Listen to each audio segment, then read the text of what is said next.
কোনো রকম কষ্ট ছাড়াই পরিসাধনা করতে পারবেন। কোনো নিরামিষ খাওয়া লাগবে না, কোনো রুহানি শক্তি থাকা লাগবে না, এমনি হয়ে যাবে, কিছু লাগবে না। আপনার রুহানি শক্তি থাকা লাগবে না বা নিরামিষ খাওয়া লাগবে না, কোনো ফরহেজ পালন করা লাগবে না। শুধু মন্ত্র পড়বেন, পরিসাধনা হয়ে যাবে, বশ হয়ে যাবে, আপনার কাছে হাজির হয়ে যাবে ইনশাআল্লাহ। সেই মন্ত্রটা আজকে এই ভিডিওতে আপনাদেরকে শিখাবো। ভিডিওটা সম্পূর্ণ মন দিয়ে লাগিয়ে দেখবেন।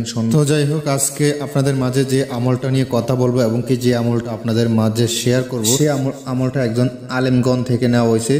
যে আলেমগণ এই সাধনা করে সফল হয়েছে, সেই আলেমগণের ডায়েরিতে টুকে রাখা হয়েছে। সেই আলেমগণের ডায়েরি থেকে এই আমলটা নেওয়া হয়েছে এবং কি তার মুখ থেকে বাকি কথাগুলো শুনে এই আমলটা আপনাদের মাঝে আজকে নিয়ে উপস্থিত হলাম ইনশাল্লাহ। যাই হোক, এটা কি করতে হবে মন দিয়ে লাগিয়ে শোনো। তো যাই হোক, এই আমলটার একটা গোপন ব্যাধ আছে। গোপন ব্যাধটা আমি আপনাদেরকে এই ভিডিওতে বলতেছি, আপনারা একটু মন দিয়ে লাগিয়ে শুনুন।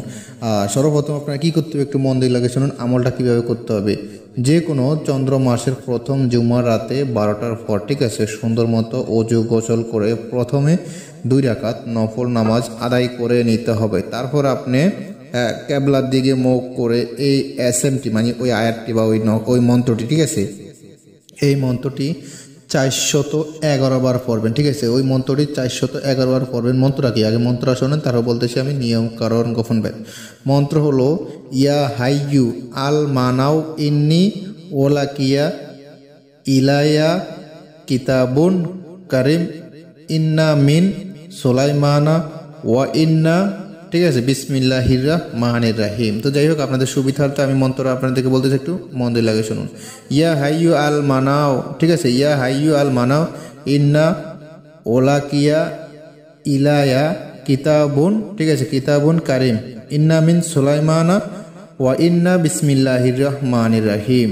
এই অ্যাসেমটা, ঠিক আছে, এই অ্যাসেমটা আপনারা ভালোভাবে করে মুখস্থ করে ফেলেন। মুখস্থ করার পর আপনারা এটা যখন সাধনা বসবেন, যখন আমলে বসবেন, 411 বার পড়বেন, ঠিক আছে, 411 বার পড়বেন। আগে ও পরে 11 বার দুরুদে, আগে ও পরে 11 বার দুরুদে ইব্রাহিম পাঠ করবেন, ঠিক আছে। বেলি ফুলের আতর শরীরে মাখতে হবে। এই আমল জালালি জামালি পরহেজ নাই। বিবির সাথে সহবাস করতে পারবেন।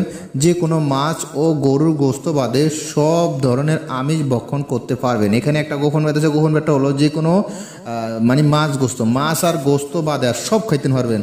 শুধু মাছ গোস্ত না, আপনি ডিম খাইতে পারেন, পেঁয়াজ রসুন ইত্যাদি যা আছে সব খাইতে পারেন, শুধু মাছ আর গোস্ত বাদে, ঠিক আছে।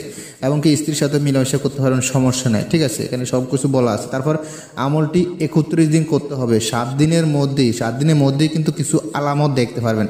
মানে 7 দিনের ভিতরে কিন্তু আপনাকে দেখা দিবে, কিন্তু আপনি 7 দিনে থেমে যাবেন না।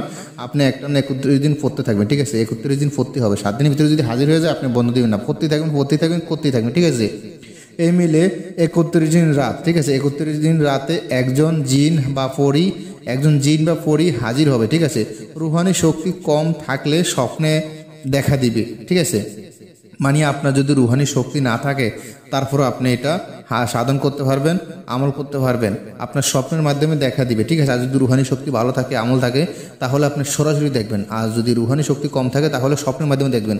মানে মিস্টেক হওয়ার কোনো চান্স নাই, ঠিক আছে। এটা 100তে 100 হইবে, ঠিক আছে। কোনো মিস্টেক নাই, কোনো ভুলভাল নাই, ইনশাআল্লাহ। আমল আপনাদের মাঝে আজকে শিখিয়ে দিলাম। যারা করতে চান তারা ভিডিও নিচে কমেন্ট করে এজাজত নিয়ে নেবেন। একটা কথা হলো, এটা যারা করতে চান একটু শরীরটা ভালো করে বন্ধ করে নেবেন, ঠিক আছে। এটা করার আগে শরীরটা বন্ধ করে নেবেন, চতুর্দিকে কুণ্ডলী দিয়ে নেবেন। আমার এই চ্যানেলে শরীর বন্ধ করার মন্ত্র অনেকটা ভিডিও দিয়েছি এবং কি কুণ্ডলী দেওয়ার মন্ত্র দিয়েছি। আপনারা ওগুলো দিয়ে শরীর বন্ধ কুণ্ডলী দেওয়ার পরে আপনারা সামনে আগরবাতি লোহানবাতি এগুলো সব কিছু জ্বালিয়ে কেবলামুখী হয়ে বসে আমলটা করবেন। যারা করতে চান তারা ভিডিও নিচে কমেন্ট করে এজাজত নিয়ে নেবেন।